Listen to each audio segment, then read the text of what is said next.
afternoon. Good afternoon.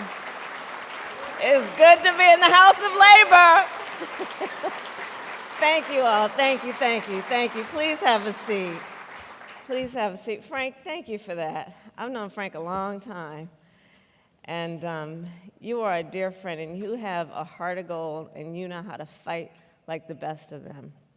And I've seen you fight for your members at every level in a way that you know this is all about family and caring for each other, knowing what people are, who they are, and what they're doing for so many people that you may never know in terms of your personal life, but you care about as leaders in the community. So Frank Lima, thank you for all that you are. Thank you. Ed Kelly, it's good to see you. Thank you always. I got to know Ed through Marty Walsh, and Ed, you've been an extraordinary international leader for this most august union. And you and I have had many conversations with the president while you've been on the road, on the phone, and you understand what's at stake in terms of the future of our country when it comes to uplifting the working men and women of America, and in particular our firefighters. So thank you for your leadership and all that you do.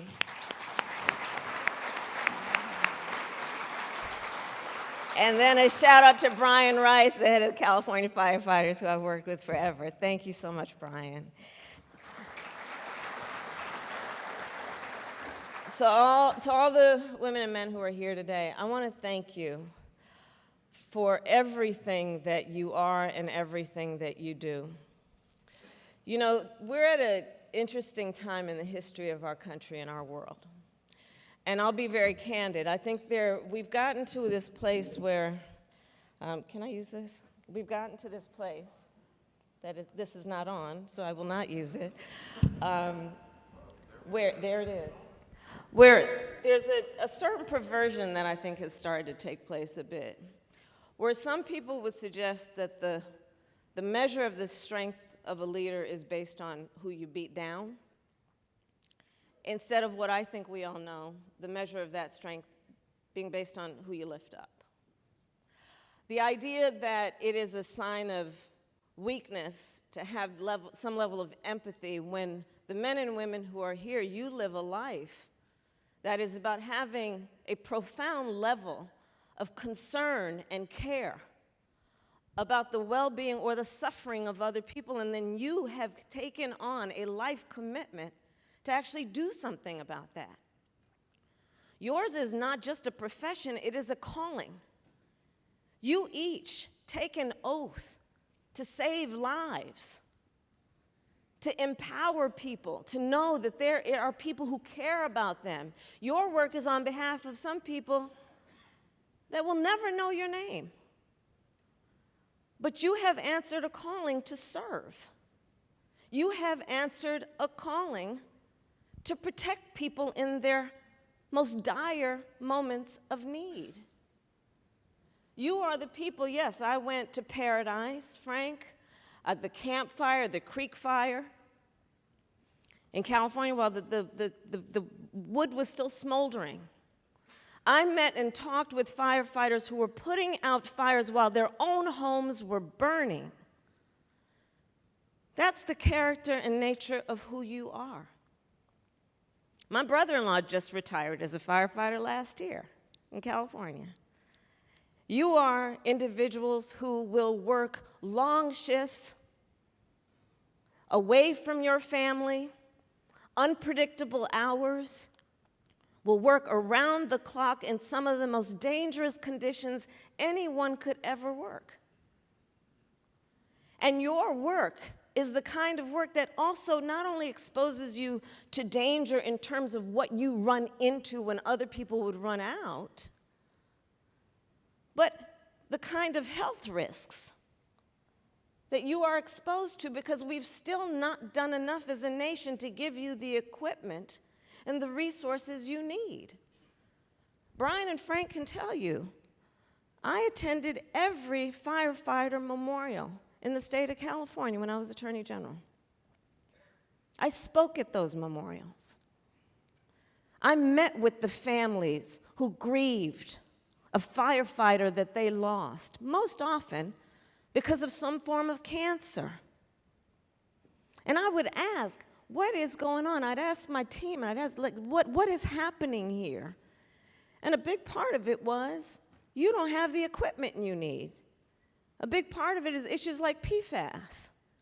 And what we need to do around upgrading your equipment, foam, the kinds of toxic materials that you work with that you shouldn't have to work with every day.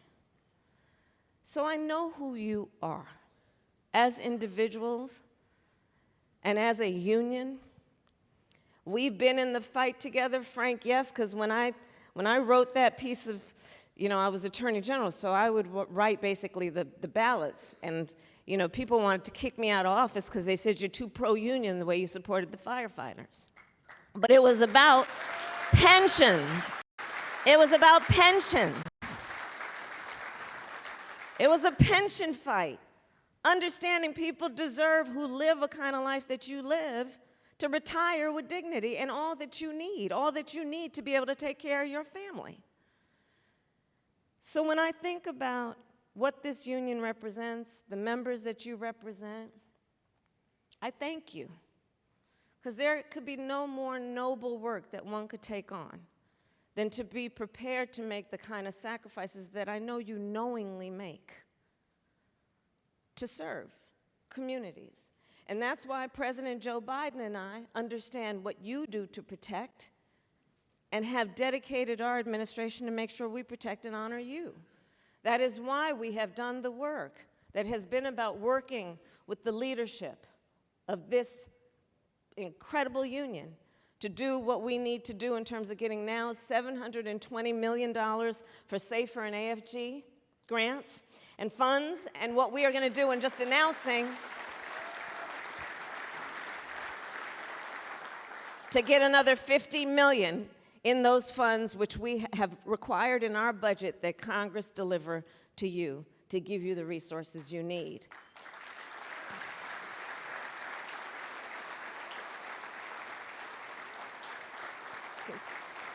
Thank you.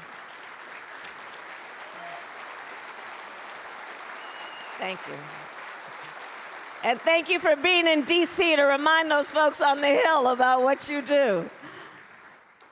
The other work that we are doing is to make sure that you have the resources through your departments to be able to hire more firefighters. Because I know that one of the best ways we're going to keep our firefighters safe is to have more firefighters, to be able to work on the job with you, to be able to do the work that is about putting the resources into what the communities need. I am a native Californian. We fight on wildfires all the time. We've talked about how when I was in the Senate, we had to help people understand, and I say this in admiration and respect to anybody who's not from California, but here's the thing. When I got to Washington, D.C. in the United States Senate, I realized that FEMA was doing a lot of its funding around natural disasters based on hurricanes and floods, but not based on wildfires. And thinking about what will be the FEMA response, what will be the resources and the emergency resources that go into wildfires, knowing especially with the climate crisis, we are seeing more of those every day. Who's on the front lines of wildfires? It's all of you. And so putting the resources into that. This is the kind of work that our administration has done and will continue to do. You all, many of you have known Joe Biden a long time, and many of you have known me a long time. This is personal to us. We admire and respect and honor the work that you all do. And we understand that the work you do is not only about being leaders and protecting communities, you also, because I know who you are in your personal lives, are also community leaders. You're coaches. You're active in your kids' schools. I know who you are. You're the best of what we can be as a country. And so I thank you for all of that, and please enjoy your time in D.C. Take care.